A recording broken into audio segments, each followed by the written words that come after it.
Ron Herndon's Journey, a Legacy of Education and Activism. Ron's journey from the small town of Coffeyville, Kansas, to becoming a pivotal figure in Portland's Black community is a testament to perseverance, community engagement, and the transformative power of education. Raised by his maternal grandparents in a tight-knit Black community, Ron's early life was shaped by strong values of mutual support and the importance of education. From his initial involvement in sports and positive mentorship to his spontaneous move into activism, Ron's life has been marked by significant revelations and unexpected turns. His dedication to community service and social justice has made him a notable figure in Portland's efforts to advocate for Black education and rights.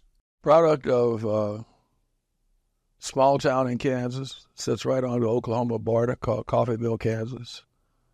Raised primarily by my maternal grandparents. In town at that time, 40s, 50s, 60s, about 18,000 people, 4,000 Black people. Very tight Black community. It's probably influenced me more than anything else, my grandparents and Black folks in the community. People took care of one another, watched out for one another, and because I developed an affinity for sports, and fairly decent, you begin to play with guys who are much older than you, and some of them had ended up on the wrong side of the law, but growing up, I never had an adult try to convince me to do anything wrong, certainly anything illegal. That education was prized.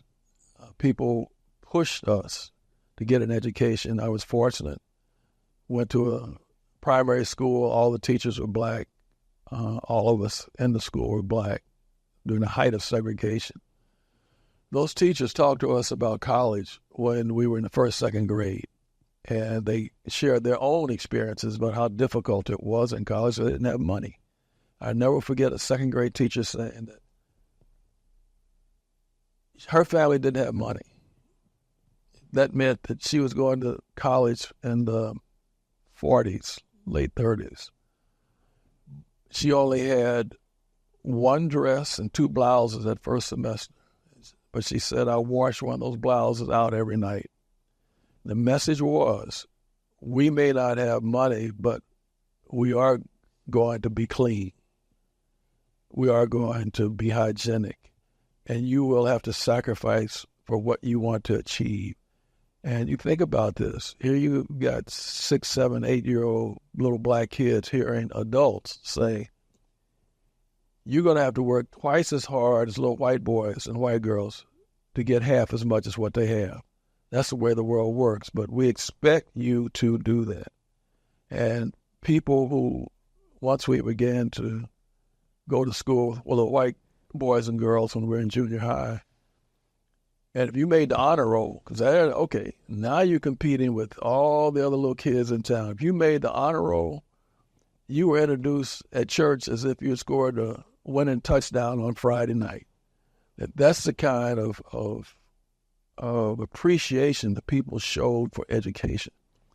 So that was drilled into not just me, but all of us growing up. So we were able to see cats that we respected because they're very good athletes who in high school that might be, let's say, 6 years older than me. But they talked about taking typing.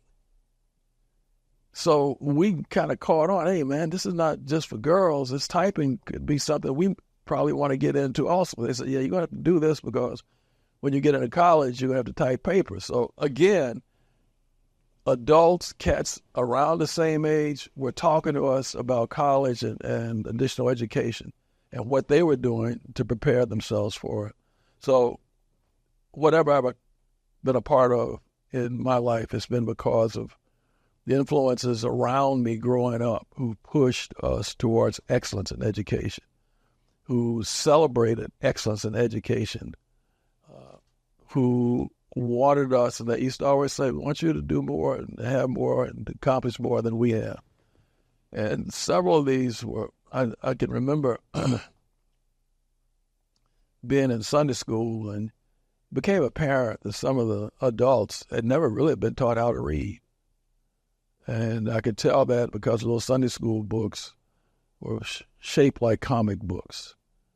So there's a certain pattern from one section to the other. And I saw that the adult, the man in there, Sunday school teacher, he didn't know that.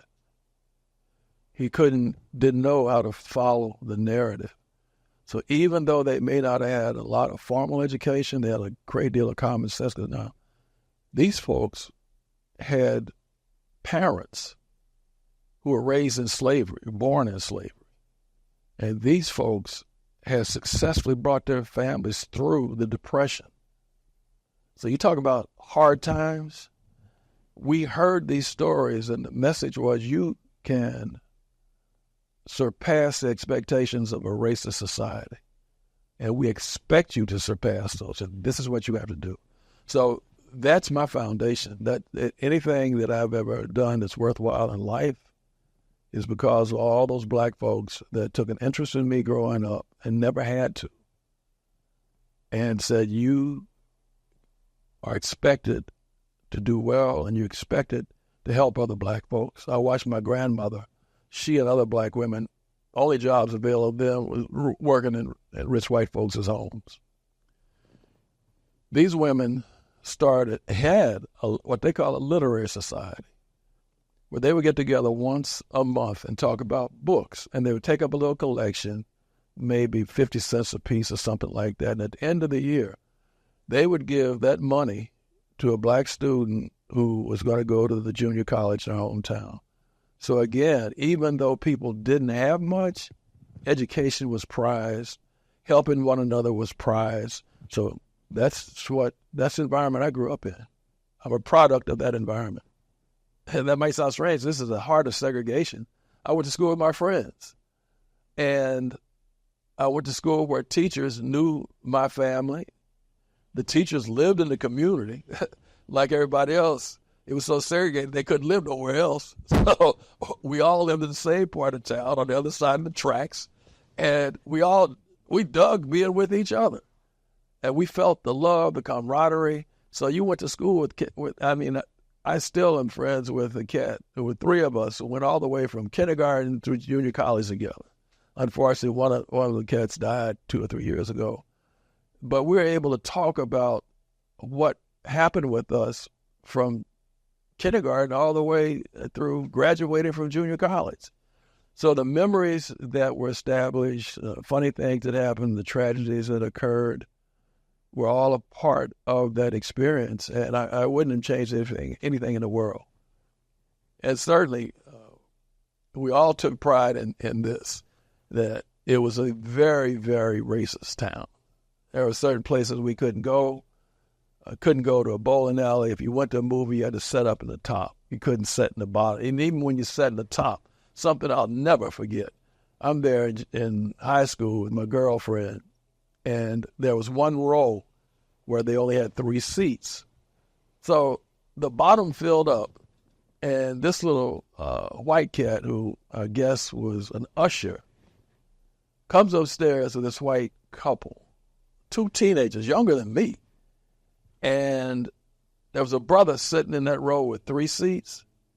He asked that brother to get up and move so these white teenagers could sit down in a row and not have to sit next to a black adult. This man had kids almost my age. I saw that, and you talk about hurt. And he got up. He got up because I'm sure he thought, well, if I don't, they're going to call the police, and that means jail. That means I'm not able to earn money to take care of my family and pay the mortgage. Yeah, I saw this, man. So that's the kind of segregation that we grew up with and knew. And my grandmother and grandfather used to talk about the little nasty grocery store. They didn't even hire black folks to sack groceries. You couldn't even sack groceries. And people talk about golf. Black folks wasn't even allowed to caddy when I grew up. So when they talk about, did you ever learn how to play golf? I said, man, the way I grew up about golf, they'd be asking me, do I ever think about climbing mountains? No. For what? So your question about education, it was a great experience.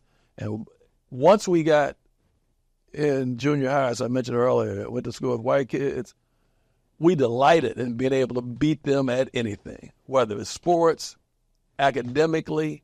We took pride in that because everything we'd ever heard, white folks are superior to black people. And we knew better than that. Just give us half a chance and we'll show you, whether it's in the classroom, whether it's athletic field. And that was the other thing. They begrudgingly allowed black boys to participate in sports, but you couldn't swim in the high school swimming pool. Girls could not be in the drum and bugle corps. They couldn't be cheerleaders, but you can get out there and tote that ball, or you can shoot that ball. You can run around that track. You can do that. But the other, being on the student council, no, you can't do that.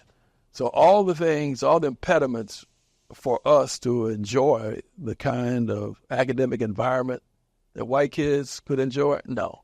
So whenever we had a chance for head-to-head competition, we delighted in showing that we could beat them. Junior college, what people call community college now, we call it junior college, 2-year college in my hometown. Went there, graduated May 1965. In April, my aunt, who was always so far ahead of her time, I'll give you some idea. My aunt lived in Wichita, Kansas, she and her family that she had. In the late 50s, during the height of the Cold War, she said that, it would make sense if some of us would be able to speak to the Russians in their language. So she took a Russian language course at Wichita State University. As a part of that course, they were given a subscription to a Russian magazine. I don't know if you remember Life magazine. Okay. It was their version of Life magazine. So she sent a copy of that to our hometown, to our home in my hometown. And years later, I said, that's probably the beginning of the FBI surveillance of our family. And I remember reading the magazine. I said, boy, they sure love to show pictures of tractors and stuff like that.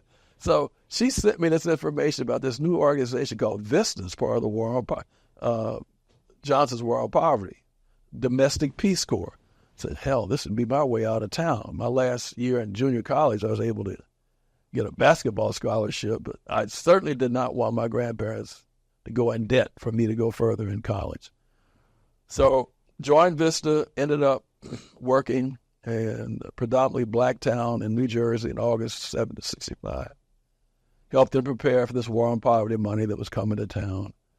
Was there for maybe less than a month, living with this pastor and his wife. Get a phone call in the middle of the night. The guy who worked for the state who sponsored us said that four or five other Vista volunteers and myself were being kicked out of the state. And I asked, well, why? And they said, well, you got involved in politics. So this is 1965, August. I'm 19 years old. I couldn't even spell politics. Now, this was after the riot that had occurred in L.A. the summer of 65 and a couple other places. So later on, years and years later, I said, I think I know what happened. There was this, even then at a young age, I knew what an Uncle Tom was. I said, there's this Uncle Tom that I ran into in that town. And he heard about me going around talking to black folks, say, you will be able to have an impact on this money coming into your town. You will be able to do this and do that. And I remember having a conversation with him about this. And he had a big job, right? He was a janitor at the courthouse. Yeah, so he had a big job with the white folks. So I'm thinking he's the one that went back and said, hey, you talk about them outside agitators, I think we got one right here. And they sent me out. I ended up going from this little small town in southern New Jersey that was primarily black, ended up in East Harlem, New York. Best thing ever happened to me. I was trained to work on a block. I was a block worker. And long story short, during that period of time, I take great pride in helping organize tenants in a couple of these buildings to have rent strikes. Because, I knew families where the mothers wake up here and the baby's crying, a rat in the crib. I've been in houses, no heat in the middle of the winter, brutal, no water, woman with 2 kids and candles for light, right? Rent strike, you're from Chicago, you know what it is.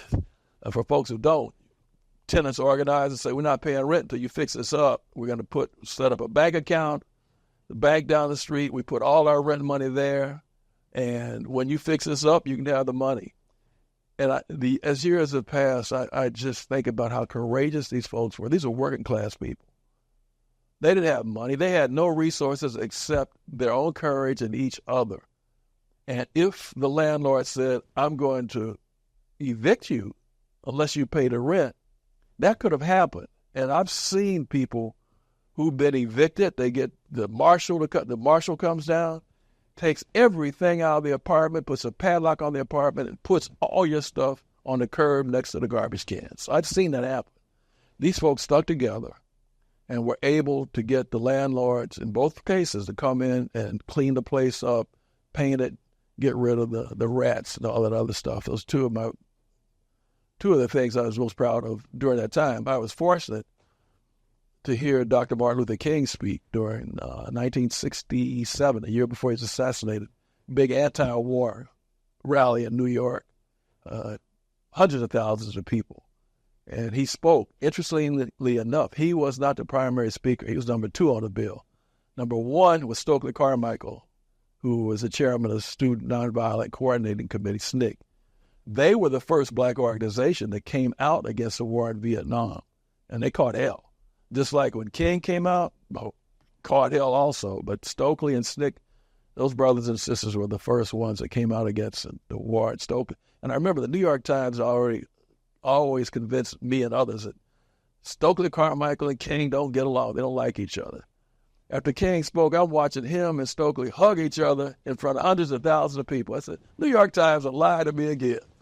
So that was my experience in leaving Kansas, short sojourn in New Jersey, and get kicked out of the state, end up in East Harlem. I grew up in that little country town in Kansas, right? But when I get to New York, people saying to me, you talk funny, right? And I'm thinking to myself, hell, you do too. But you outnumber me, so I'm going to be quiet. So I think a lot of times black folks were convinced if you're from the South, you're from the country, you're less than. You're not as hip, you're not as smart, and they got that Southern accent. I thought to myself, I've always, you don't know how to talk right. I thought to myself, have you ever listened to King carefully? He doesn't have no Bostonian accent.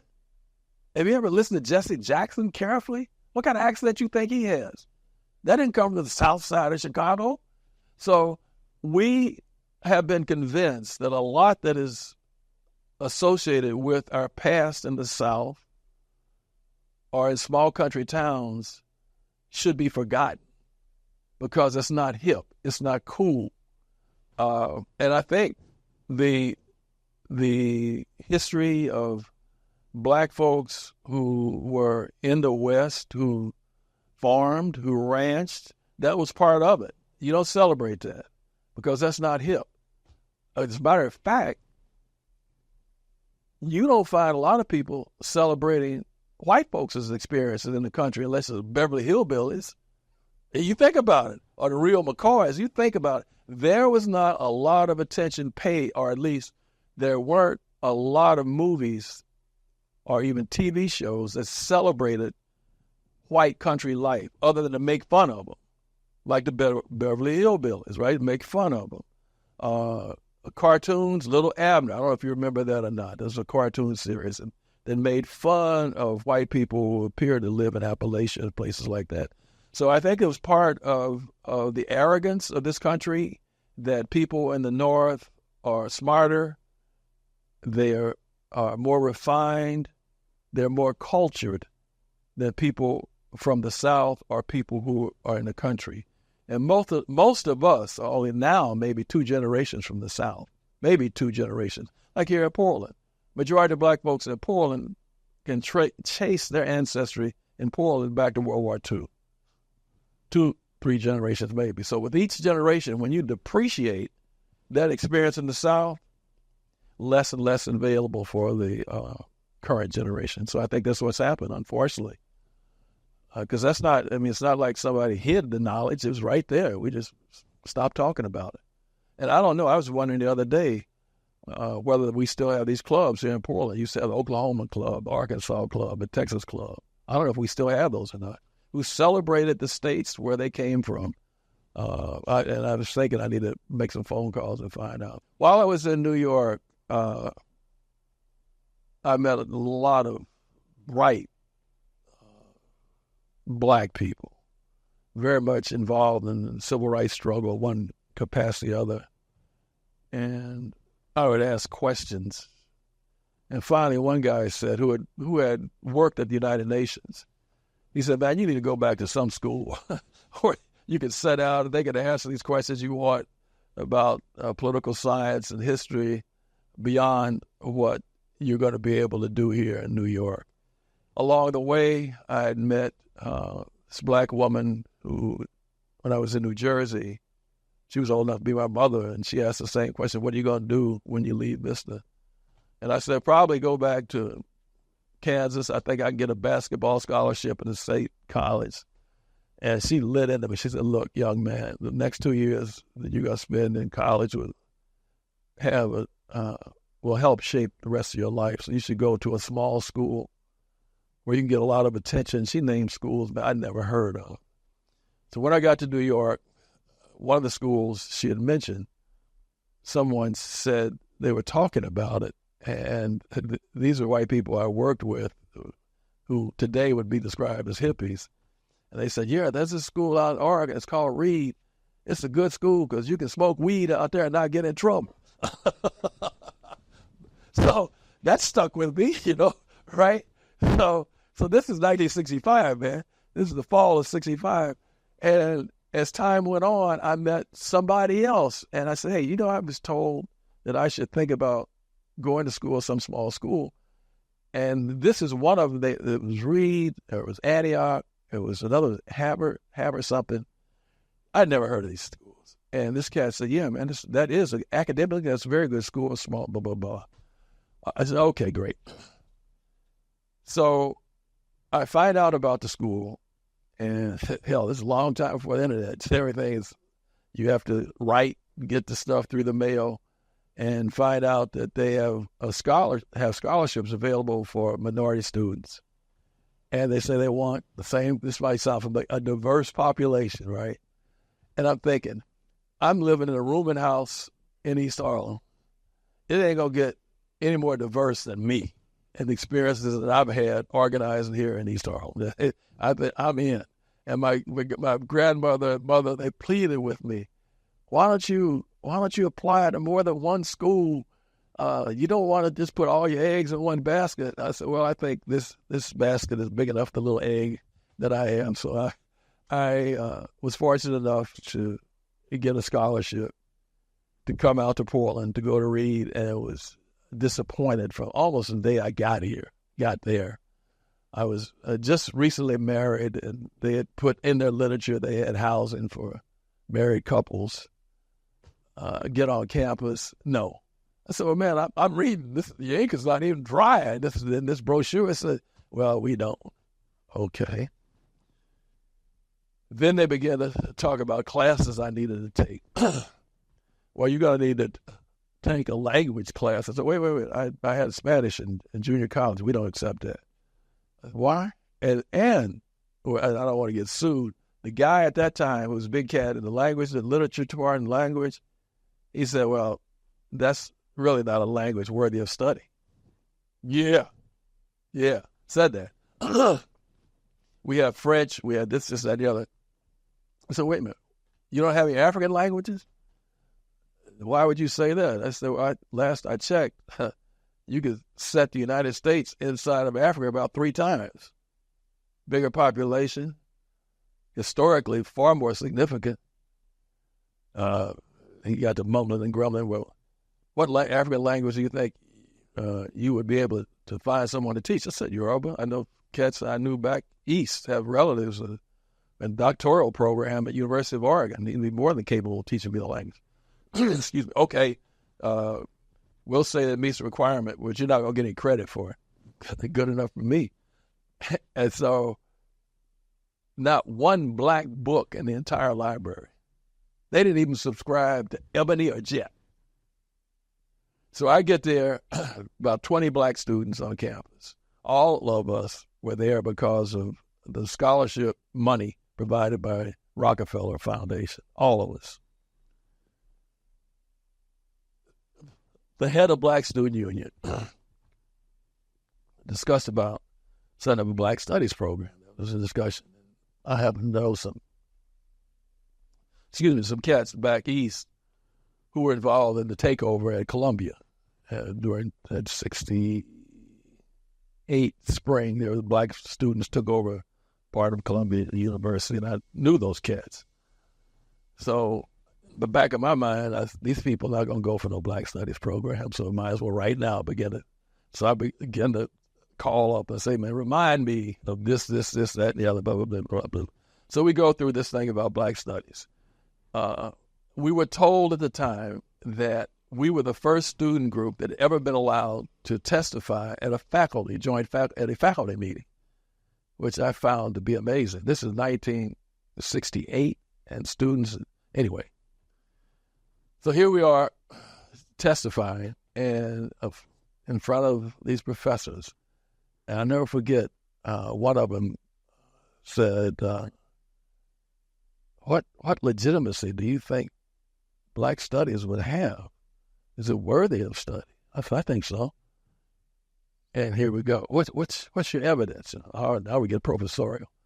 I said, what about Herodotus? Don't you call him the father of history? Well, of course. Herodotus, book 2 of history. The Egyptians are black and have woolly hair.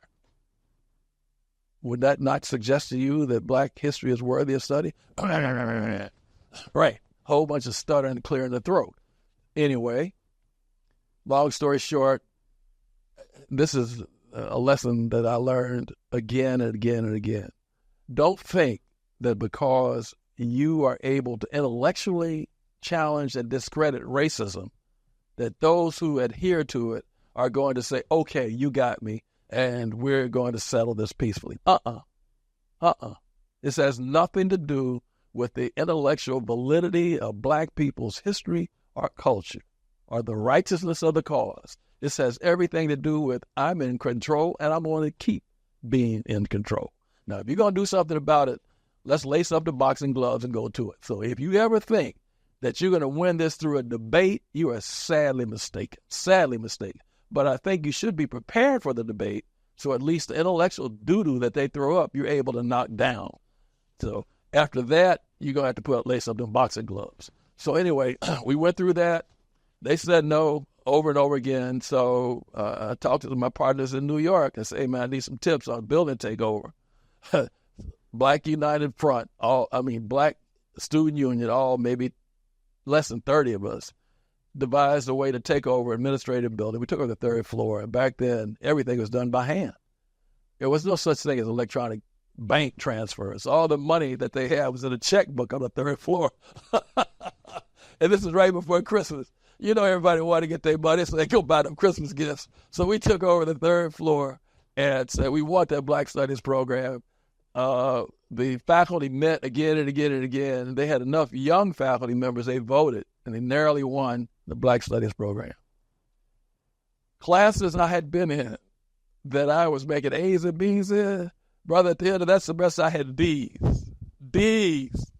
And I did the work. I knew brothers who weren't publicly identified what we're doing, who didn't even show up and got B's and A's. I went to class, did the work, got D's. My white thesis advisor, when he saw my grades, he almost cried. I could see water well up in his eyes. He said, I don't want to believe this. I said, what do you think about me? And he said, you're going to have to ask those professors if you could do some more work to raise your grades up, because you're on scholarship. If your grades are like this, you could lose your scholarship. Boy, it hurt. That hurt. I mean, I was hurt. I said, oh, okay, let me swallow my pride. I went to both of them and said, hey, man, what can I do to raise my grade up? You need to do a paper, great. I knew I could do a paper on African history, no problem, right? Did my papers, hand them in the faculty office boxes, on the same floor where they were taken over. And there happened to be a chemistry professor. In terms of black studies, we were on opposite ends of the debate, but he was an honest cat. I said, I want you to watch me put this paper in this professor's box. He said, oh, Ron, you're being paranoid. I said, please indulge my paranoia. A week later, I see the professor. I said, what grade did I get? He said, I never got your paper. Oh, really? I said, ask Professor so-and-so. He saw me put it in your box. Some more of this grunting and groaning, right? So I said a week later, I said, you find the paper? Oh, yeah, you got a C. Black kids got more B's and F's after that building takeover they ever had. So, again, because you fought the good fight against racism and you think you've won, there will be a booty whipping. And there will be an effort to make you pay for this, even if you win. Another lesson reinforced. So I was so happy when I graduated, got out of there in the 70s. And I remember my grandmother came out for the graduation. I said, Mama, look, here's the way it's going to go. Me and you are going to set up in the stands. I'm not going to let them people give me this degree like they've done me I almost cussed, a favor. Yeah, I earned it, but I'm not going to stand. I hated even the idea of it. Given what we had been through, you're not giving me anything. Everything here I earned, and I thought I was going to be able to come some peaceful place, study, learn the things I didn't know, and be about my merry way. But oh no, here I have to be involved in organizing to do something as simple as ensure that black folks who come through this institution are able to see instruction that reflects their history and culture. Honestly. That's what I was involved in.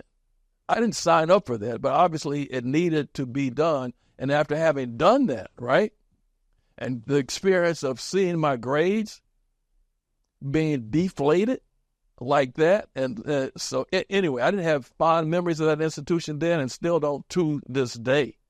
So that's why I told my grandmother, I'm glad you're here. As a matter of fact, when I got my diploma, I gave it to her.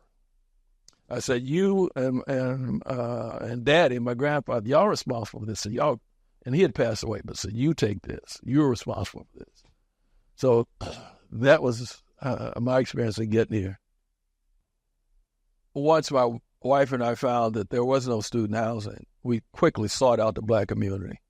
And before I came out to Portland, there was a white woman that I worked with who lived in Portland. And she was coming back to Portland during the summer of '68. And I asked, I said, look, excuse me, see if you can find a black newspaper, black bookstore, and anything like that and bring it back. So she found a black newspaper. I think it's the one that Bang Bang Walker was putting out. I forgot the name of it. And she said, I couldn't find a black bookstore, but here's a newspaper. So I had that. So we quickly sought out the black community and found an apartment over on Borthwick. Matter of fact, right behind where SEI is now on Borthwick. So became immersed in the black community very quickly. Neighbors all black, introduced to their family. So on the way out after graduation, and really by that time very much immersed in the black community. I passed by boys, I think during the summer, boys' grade school, and I saw these young white folks. They looked like they're in high school. They were with these young black kids. I said, why can't we come up with an educational system for our own kids? So I talked to two, this is about a month or so before I graduated. So I talked to a couple other friends of mine that read Joyce Harris and Frank Wilson and said, hey, look, let's develop a independent school for black kids in Portland. And they said, okay. So we began to talk to black folks that we knew in Portland. And Frank, his daddy is black, his mother's Chinese. He grew up in Hawaii. So if you saw him, you knew that he looked a combination of Asian, and once you heard his background, he's from Hawaii. He became the bartender for the trustees, Reed trustees. The trustees are some of the richest folks in Oregon. So to fund this school, he was the person who went around these trustees who owned some of the banks, Precision Cast Parts, PP, Pacific Power and Light, and say, look, we're starting this summer school for black kids. Will you contribute? And they said, yeah. And they also said this. One of them said, we're going to do this, but the FBI came to see us. Now, this is the summer of 1970. Yeah, the summer of 1970. Summer of 1970, as Frank was going around to these various rich white folks and asking for money for the school was going to be called the Black Educational Center. One of them said, we're going to give money to this. We want to let you know that the FBI came to us and said that we would regret if we gave money to anything that Ron Herndon's involved in. It's summer of 70. And the only thing I'd been involved in Portland that they knew much about was that building takeover at Reed College. And that was 70, by 1977, I wrote to get my FBI file. After sending me through a whole bunch of changes, I finally got it, and it started out at Reed College, that they had informants in the Black Student Union, and that's where it began. I thought that was too bad that these young folks at that time, I was an older student, I was about 22, and the rest of them was 18, 19. It's too bad that they felt that for some reason they had to do that. But we were able to start the Black Educational Center summer program. I think we had one session in the morning, one session in the afternoon. Got a local car dealership to give us a van for free to pick up kids, drop them off, got food from the school district summer program, able to get Par Lumber Company to give us sheetrock and stuff like that. We took a house that hadn't been lived in for some time and got a local family. The dad was a master carpenter, and for little or nothing, I think we paid him maybe $100 a week. He just showed us and directed taking his house and re-sheetrocking it, building the stairs, the steps, so this was going to be the school. He and his family, the Baker family, his name was Maurice Baker, Maxine Baker, their kids and students that I had met from Black Student Union at Adams, Allison Batiste, Meg Henson.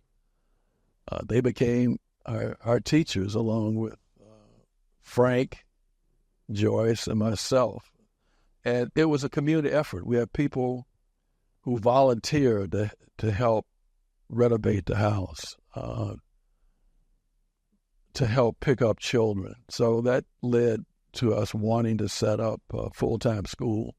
It took us 2 or 3 years, and finally the BEC, Black Educational Center, was set up summer and the spring of 71. We set up a black bookstore that was right next to Broadus' barbershop on Williams and block north of Fremont. So that's what led to the Black Educational Center. And again, I think back that black parents trusted us enough to let us work with their children during that first summer. And that was always the case when we started the Black Educational Center. Parents had to pay tuition. We weren't getting funding from anybody. Every now and then we could pick up a grant, most of them out of Oregon, that there were foundations that we were able to get hooked up with on the East Coast that helped. But it just strikes me the confidence that Black parents had to allow us to work with their kids. It was a Black educational center that was very much involved in the creation of Kwanzaa. There were two groups, Black Educational Center and the Black Cultural Affairs Board at Portland State, which was that time being led by O.B. Hill and Joe McHenry. Those were the two organizations that came together to first celebrate Kwanzaa in Portland. A lot of people don't know that.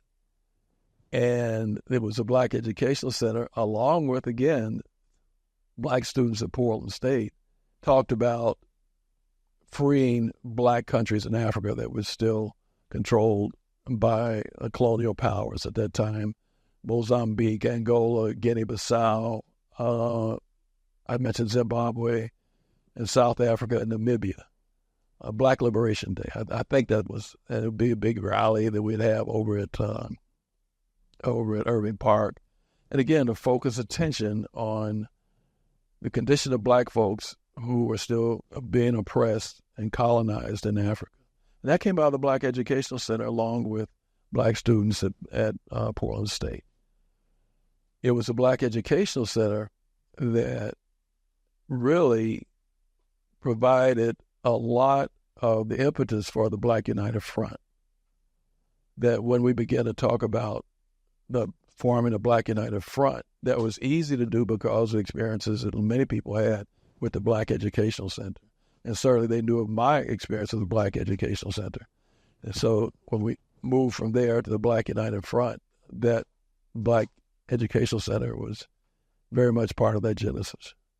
I had read, this has been about 1978, 77, about a movement in New York City called the Black United Front. And having lived in New York, I knew how difficult it was to create any successful movement in the Black community in New York for a variety of reasons. And these folks were making an impact, and I happened to know a couple of cats. So I made it my business to go back there and talk to this one brother that I knew. I said, man, how's this set up? So he explained to me, so, what we did was we found that there are several organizations that are trying to make a difference, but we've learned it would be more of an impact if the organizations came together, united, and came up with a single message, single effort. So that's how we were able to put it together, and I thought about that. Came back to Portland and talked to a couple of people and say, let's do this here in Portland. Let's bring together the organizations and individuals who've been trying to make a difference. And we did that for about 5-6 months, met very quietly and said, this is what we want to do. And knew that, and it involved religious community, some of the neighborhood associations, some of the folks who were active, Black folks active at Portland State, NAACP. The requisite was that you had to have shown that you were willing to fight against racism in some of its forms in Portland, and you'd had some degree of success. Did that, and in the formative months of the institution, now it was time to pick an area to focus on. And I'll never forget, one of the important members of this effort was Viessa Loving. Viessa Loving was a teacher assistant over at Boyce. She and her husband, James Loving, are very much involved in the Boyce Neighborhood Association. In fact, they were the ones who led the fight to stop the freeway from coming through right in front of Boyce School. They had designed that freeway to come have an off-ramp that would come right through Boyce School. Right. They led the fight to stop that. So they were much involved with the creation of the Black United Front. And Viessa said, we got to start education. Just okay. So we did the research and saw that Black kids were being bussed out of all the schools in the Northeast. Black kids could not even go to the accelerated preschools. The preschools they had set up in those same Black schools. Those are for white kids who came over voluntarily. Black kids who lived right across the street couldn't go to the preschools. So you had a school where they got rid of the upper grades for black kids, where these 6, 7, 8, got rid of those, bus white black kids all over the city. I think King School, they bus black kids to about 20, 30 different schools. One white administrator was quoted in the Sunday Oregonian article saying that, we didn't want to have more than one nigga in any classroom. Quote. And they denied it, but the woman who was a reporter for the Oregonian, she had no white reporter. She had no reason to make that up. No middle school in the black community. So all of these heartaches that were being imposed upon black kids. I remember hearing kids talk about, as adults, having to get up at 5 o'clock in the morning to catch a bus at 6 o'clock to go to some godforsaken school in southeast or southwest Portland and be treated terribly by kids and adults. Poor black parents. If you had a kid who was in middle school and in grade school, how could they be involved in after-school activities? Impossible. So anyway, we chose education. First press conference, had the ministers there and other folks representing this group saying that, 1, we are the Black United Front. 2, we demand these changes in Portland public schools. 3, if they're not made quickly, we're going to boycott the school system. Starting in September, I think it would have been 1978, 8 or 9, 8, I think. So, everybody, the media was all a Twitter with this. And the superintendent at that time said that he didn't think responsible Negroes would get involved with a boycott. So we had these meetings, public meetings at King School at the King facility every Thursday. We start out 100 people, and the number of black folks who came just exploded exponentially. 200 people, 300 people, 400 people. So they could see, the public could see that this wasn't a joke, that the black community is rallying around this, and we had our demands. 1, that you bring back these grades in these grade schools. They had even had, I think Humboldt only went to the 3rd grade. Bring back the 4th and the 5th grade. 2, black folks will not be forced to send their kids outside to another grade school unless they want to.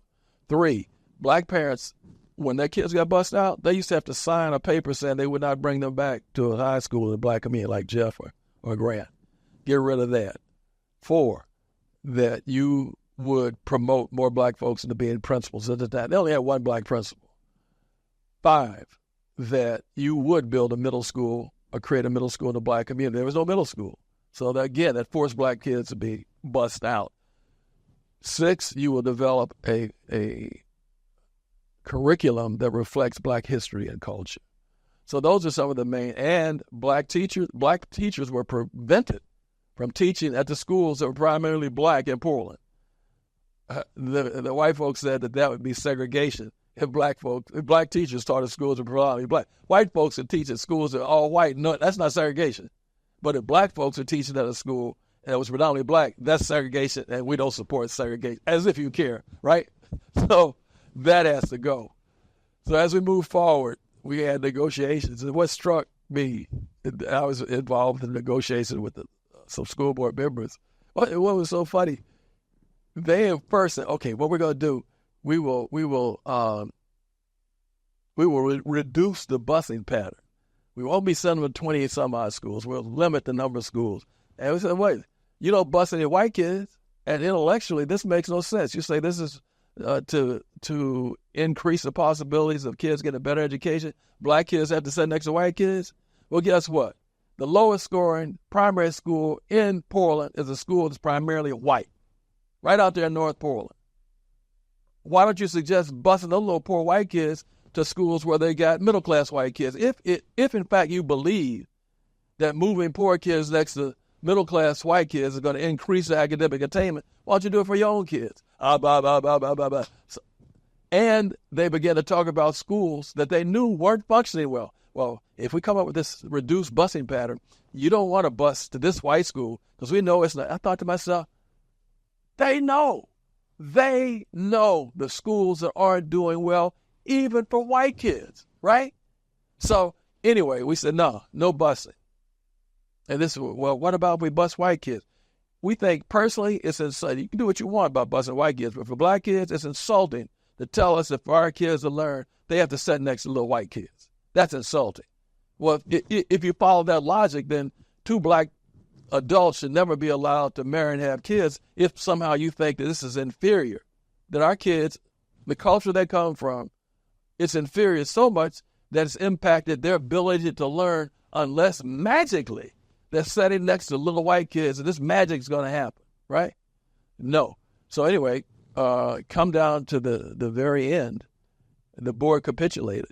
Okay, we will create a middle school. Okay, black teachers can teach in schools in the black community. Okay, we are going to promote more black folks into being principal. Okay, we will develop a curriculum that accurately reflects black history and culture. So that's what happened. And as with all things, not all, but there's an old saying, what you win on the battlefield, you lose at the conference table. So they tried to back up on everything that most of the more important things they try to back up. Principals, okay. A handful of black folks removing the principals. Okay, black teacher, you want to teach there? Okay. Now, this middle school, we don't know about that, right? Anyway, they try to renege on some of the promises. And school board's complexion changed. One of the cats who was a part of our group, Herb Cawthorn, a school board member resigned, I think, and he was selected to serve in that capacity. So the texture of the school board, complexion and texture changed.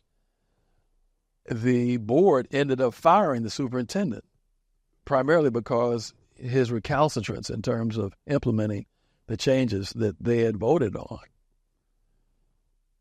The business community decided to go after the school board members that fired him. They wanted a recall campaign. And we figured out, we knew who some of the primary business people were. So we said, we're going to recall the board members that you are. Matter of fact, we're going to boycott your businesses. So we said, boycott these. Well, we, as old folks, we put a lot of doo-doo in the game. We had 2 recalls going, boycotts on their businesses. So anyway, their recall effort just sputtered and failed. The board, unfortunately, backed up, too, on the creation of the middle school. That's where the boycott came in. We said, okay, you don't want to follow through, we're going to boycott. And the first boycott, I think close to 80% of all black folks kept their kids home. And it was kind of funny to me. My children and I, we were driving around, and we drove by Irving School. And I saw this little white boy running down the street. No school, that's a boycott. It was funny because there were, as I would learn later on, there were a lot of white families that kept their kids home in support of this. Because I meet white adults now. I mean, folks who are in their 50s and 60s and say, you know, when I was a kid, my parents kept me home when you all had that boycott. I said, well, that's great. So anyway, that's what led to the boycott. And we had to do it, I think, on 1 or 2 occasions to get them to agree to the creation of the middle school, which ended up being Tubman. They did not want to do that. We told them that the best school to do that would be what was called Elliott, because there are only 60, 70 black kids who attended Elliott. That had been set up as a little school for white folks to bring their kids to and keep them there to 2nd or 3rd grade, because it was primarily white. And these are white folks. White folks could voluntarily bring their kids to school in the black community. Black people, if their kids went to school, were forced to go to school as a white community. It wasn't voluntary. They were forced to. White parents, if they ever wanted their kids to go back home, they could go back across that river and go to school in their own community. Black kids never had it, and parents never had that privilege.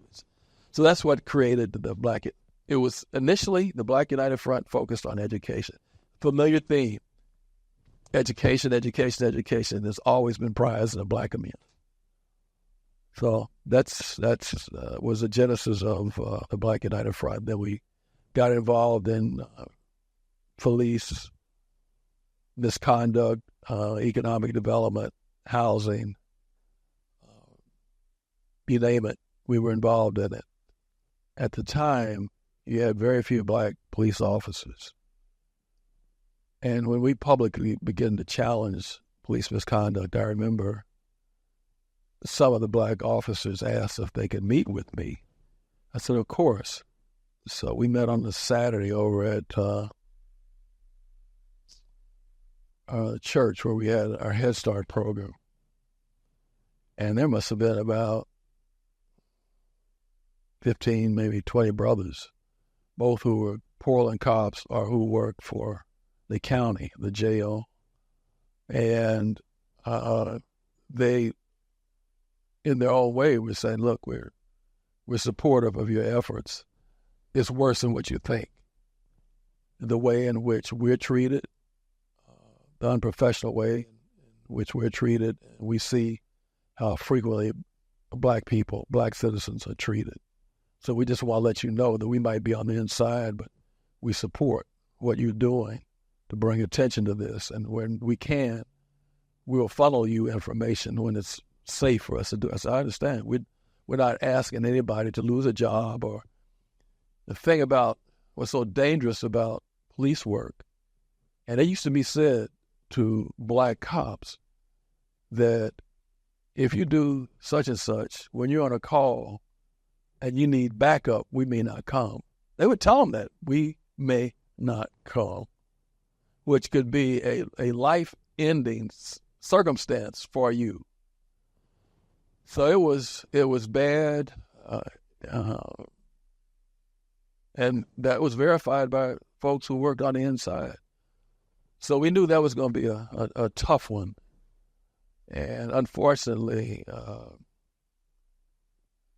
I think people who are in a position of power, it's easy for them to take advantage of that and harm people. And certainly in the worst case, where you have the power to take a life, you're given that authority when you are at that level of law enforcement.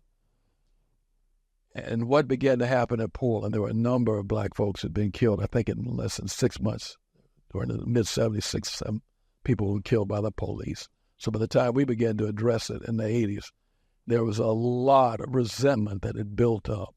And it just exploded when Tony Stevenson, first the burger bar, the cops were throwing dead possums in front of this black restaurant. And nothing happened to them. Nothing, really. They didn't lose their jobs. And Tony Stevenson, this brother, is a good brother. They choke him to death and then say that he was resisting arrest and all this other stuff. I remember being at their house. I had just gotten in town about 6 a.m., Black United Front meeting, and my wife met me at the airport and said, Penny Herndon called you. And I said, well, they must have, she was the chief of police at that time. I said, they must have killed somebody black. That's the only reason she had called me at 3 a.m.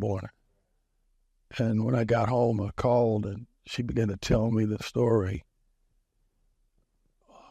About an hour later, I got a call from this brother. And he said, Ron, I don't get involved in community stuff, but I know this brother and what they're saying, it couldn't have happened. Talk to his family, and his family wants you to come over and see if you could help him. So I got laid down, I got dressed, and I called attorney that the front had been working with on police misconduct cases. I said, look, I just got a call. Could you all, in the next couple of hours, come visit with the family and offer some help? Then I got over there, and I'll never forget. I must have got there about 10 o'clock that Sunday morning. A little boy who was his son coming out of the back saying, the police killed my daddy. That still rings in my head now. And meeting the parents and the wife. So the lawyer agreed to take the case, the law firm, and they had an investigator out before noon looking at the crime scene and beginning to talk to witnesses. Ultimately, we asked for Bud Clark was mayor. We asked for an inquest. And Bud Clark had no idea how an inquest worked. We knew because that had happened before. And that was the only inquest. So our attorneys were able to act sort of like the Perry Masons and the DAs, Hamilton Berger, right? So that was the only time in the history of Portland that a police officer had been found guilty of negligent homicide. And the inquest jury was almost all white, except I think one brother may have been there. Negligent homicide. And I remember saying, I teased him about it years later, Mike Shrump, who was a DA, I saw him after the jury verdict came in. It looked like somebody had just beat his mother to look on his face. And that, obviously, when it goes to the grand jury, the DA runs that. Got off. But that was the only time in the history of Portland that a cop had been convicted. And the family, ultimately, they won a few $1 million, but that doesn't make up for all the heartache and the loss. Yeah, I remember that. I remember that very well. Same thing in Mulugeta Sarah when they killed him. Same thing. Family got in touch with Black United Front. 3 of us, they told us where to go, went over this apartment in Southeast. Uncle was there, and I still remember these women just wailing and crying. Same thing, and the Black United Front helped us. And we were able to have demonstrations, bring attention to it, and press conferences with him. Same thing we had done for Tony Stevenson's family. The rest is history. But that boy's voice, and little boy, he's grown, certainly full grown now, but to hear him, police killed my daddy. We got some information that the cop had lied about his academic credentials. He claimed that he had a master's, I think, from Princeton. He didn't. And I remember calling Mike Shrunk up because we developed that kind of relationship. I said, Mike, we're going to have, Black United Front is going to have a press conference tomorrow morning, and this is what we're going to announce, that he has lied about his academic credentials. And Mike understood immediately what that meant. He said, oh, no, Ron, please. I said, no. We think he lied about the circumstances around Tony Stevenson, and now we know for sure he lied about his academic credentials. So that means that every time he had ever testified, and he had been asked about his credentials, and he said, I have this, from this, that throughout the case. I mean, there were a whole bunch of brothers that got off because of his testimony and where he lied about his credentials. So, yeah, and they found out that, yes, indeed, he lied about that, his academic credentials. Not only was he cut loose in the force, but those cases where he had testified and mentioned his credentials, thrown out. Yeah, so that was the other part of that Tony Stevenson case. It doesn't get a lot of attention. And as I mentioned earlier, one of the cops, both of the cops involved in that, in the inquest, they were found guilty of homicide, negligent homicide, to be exact, I think. Never happened in history. Black United Front asked for that. So by the time Tony Stevenson happened, those, I think, were some of the tougher battles. As a matter of fact, I can remember when we were having one of our first demonstrations downtown, we were going to go right past the police precinct, old Central Precinct on Pine Street. They made it be known. They said, if you come down here, we know you don't have a permit, you ain't going to give a permit. If you come down here, you're going to get arrested. So I remember, I said, well, everybody, here's the way it works. Normally they're going to arrest the leadership, make sure you have one form of ID, got your bail money set up. I remember this one brother, later on, I heard he had told his wife, hey, here's the money so you can bail me out. I don't think they're going to keep Ron too long, but they might keep me a little bit longer. So here's the money to get me out of jail. So I put on my best, I think at that time, only little Sunday suit, So if I'm going to go looking good. So, man, here we come, coming down the street in front of police precinct. They've already said they're going to arrest us. It was funny as hell, man. Seeing all these cats come out of the precinct, and you could tell they wasn't just regular cops. They had on suits and stuff. We've got someone to escort you down the street. Da, da, da, da. So I'm thinking to myself, what happened to everybody going to go to jail? That changed real quick. So, but black folks didn't know that. The folks who showed up were prepared to go to jail. And that's what I say to folks. The people like V.S. Loving, James Loving, ordinary black people who risk everything to help make life better for all of us. Those, to me, are the unsung heroes, the ministers, Reverend Garlington, Reverend Jackson, Sam Jackson.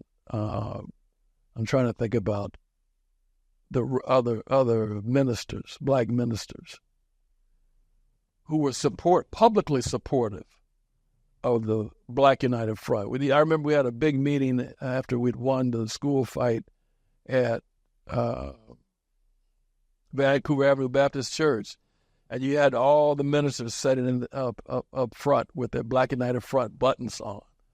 So the ministers publicly supported this effort, and these are the heroes. Yeah, attention comes toward me because I was in a leadership role, but it was not Rodney Herndon by himself. There was a movement of folks in the black community who were demanding that change take place for themselves, for their kids, and for the community. I was out of work, 1975, summer, one child on the way. I never forget, I was at the BEC bookstore right there on corner of Williams and what is that, Beach? It's the first block north of Fremont, right next to Broadus' Barber Shop. That's where we are at our bookstore. I'm in the bookstore. Black parents come up to me and say, hey, look, we are aware of what you're doing at the Black Educational Center. We have a vacancy with the Head Start director's position. We want you to apply for that job. We're going to support you. I said, well, it'll be easy now. I'm out of work. So I just want to let you know that it'll be easy for me to do that. I did, and the folks who were managing Head Start at that time, it was Community Action Program, they were kind of reluctant to hire me because of my reputation, right? Parents, Head Start parents fought for me. That's the only reason I got that job. Head Start parents fought for me. And that was in summer, well, it would have been September 1975. So I'm lucky enough to be there, and the staff were very helpful. I didn't know if Head Start was one word or two words.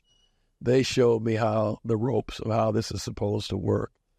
And I've just been very fortunate to be able to work with a lot of good people over the years, a lot of supportive parents over the years, and watch the program grow.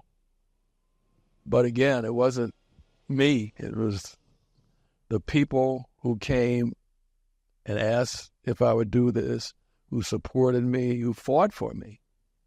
And folks like that for all the years, just like that. I've just been so lucky with staff, parents, community members. Very fortunate. There is a black community. It's dispersed. This community is more than geography.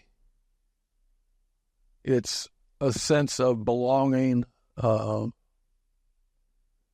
sense of culture, a sense of history, a aspirational sense, a sense of being part of something larger than each other, but understanding what that is.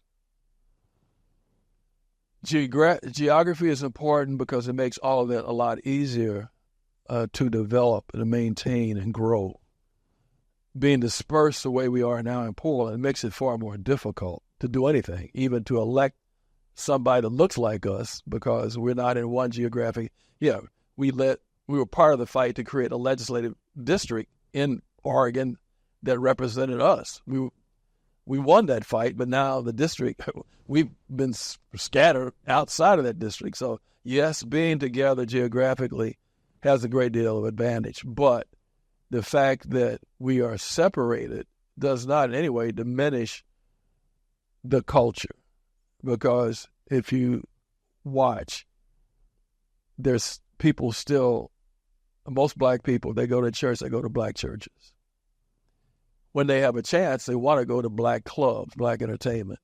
I miss not having soul food restaurants. I mean, I still miss that. But the music, there's certain music that collectively most of us identify with and dig. Not all, but most. There's a sense of history. If you look, I was talking to Ken Berry and one of his partners the other day that they've been putting on that celebration for Martin Luther King's birthday for decades now. And see how people gravitate toward that. And a sense of knowing that I was part of the effort to help bring about Martin Luther King's birthday as a holiday. That wasn't given to us. We fought for that. And there is a cultural appreciation of black community for that, a cultural appreciation. So, yes, the black community has been dispersed, but I hear and see a number of efforts to try to make it possible for black folks to come back in the Northeast Portland, those who want. So that's occurring. I think that's a good thing. But even beyond that, I see efforts for folks to continue to support the culture. For instance, SCI has that event every summer where they have big shindig outside of the building. Hundreds of people come through that. Good in the Hood, hundreds of people come through that. All these efforts that recognize that we like, appreciate, and want activities that bring us together, that those are still occurring. So I think that, yes, dispersal has created serious problems, but there's still a recognition among folks today. We need to do everything we can to advocate for black folk, to celebrate black people, encourage young black people, show that we want people to progress that look like us, and to address the wrongs that still afflict the black community. So I see that's still strong. That's still very, very strong. The sense of togetherness is still there. And some people say, well, it's not the way it used to be. I said, well, last time I checked, not all white folks in this country together either. People talking about the being America being divided. Do you think they talk about us? They talk about white folks, not us. They're not talking about black folks being divided. America is divided. And we say, yeah, it sure is. I mean, stop and think about what you say. Who do you think they talk about is divided? There could be another civil war. Well, who do you think they talk about? Black folks ain't fighting one another. And I heard a poll the other day that said, well, it looks like Trump might be able to get a larger percentage of black vote. How much? Maybe 15%. Okay, that means 85%. They're not digging that action. So the sense of togetherness, the sense of a future for us, the things that need to change that we're willing to support, fight for, is still there. It's incredible. It is still there in spite of the racism and all the impediments that it continues to throw up. That feeling, that sense of togetherness, willingness to fight for a better day for our children, our community, is still there. It's something my grandparents used to say, that you don't give up. I remember my grandmother, my sister and I went to live with our grandparents permanently after our parents divorced when I was 10 and my sister was about 8. And my grandmother used to always say, don't give up, boy, you don't give up. And she would even critique my Little League games. Quit standing up there acting like you're looking for a walk. Swing the bat, boy. Get that bat off your shoulders. Swing the bat. So it was, you don't give up. You keep trying. And that message was just drummed into me growing up in that little town in Kansas. You don't give up. You keep trying. And that stuck with me. That has stuck with me all my life. And it's one of those lessons that black kids grew up with, that this is not going to be an easy road. It isn't. There will be, just as you see now as a small child, that these grown folks are doing things to you as a small child that aren't right and are harmful. And certainly we begin to hear, you think about, I can remember being as a young kid hearing about Emmett Till and hearing grown black folks talk about lynchings and the fear that would just run through your body to know that you, as a child, as a young child, there are people in this country who want to hurt you just because, at that time, we call ourselves color, just because you're color. That will try to hurt you and do things to keep you from moving forward. And the only thing that's going to protect you from that warping your life will be your determination to don't give up, whatever you pursue. So that's it for me. That's always stuck with me. And whatever, because there are going to be difficulties. It's as sure as a morning sunrise. There will be difficulties. There will be roadblocks. That's just a part of life. And if you're black in America, there'll be exponentially more of them. So you have to prepare yourself. Don't give up. That's it. Nothing profound. That's it. You know what? People ask me that, and I'm not being cavalier at all. It will be beyond my ability to shape that. So whatever I've done in life, whatever people think about that will be their opinion, and I can't do anything to change that. So I just know myself that I've done everything that I possibly knew how to do to address the circumstances impact black folks. Everything I possibly could do. There isn't a stone unturned that I can say, well, I wish I'd done that. I've been lucky enough to live a life in which I've been able to be involved with other people to try to change the circumstances that black folks find themselves in. And in many cases, to change the circumstances that other people of color, certainly through Head Start, find themselves in. Through Head Start and being in a leadership position nationally, I know the impact I've had on programs that serve Latino kids and Native American kids. I know the impact I've had, as well as black kids and poor white kids. I know the resources that I was part of making available to millions of kids and families in this country. I was in a leadership role for over 20 years at the national level. So I know, and that's good enough for me. Whether other people celebrate that or denigrate that, basically, I don't care. I know what that contribution was. I think, what is it? It was in Othello and the Cat said, I've been of service to the state, and they know that. Well, I know that. That's good enough. Thanks for tuning in to Oregon Hidden Legacy. For more information about this podcast, go to OregonHiddenLegacy.org.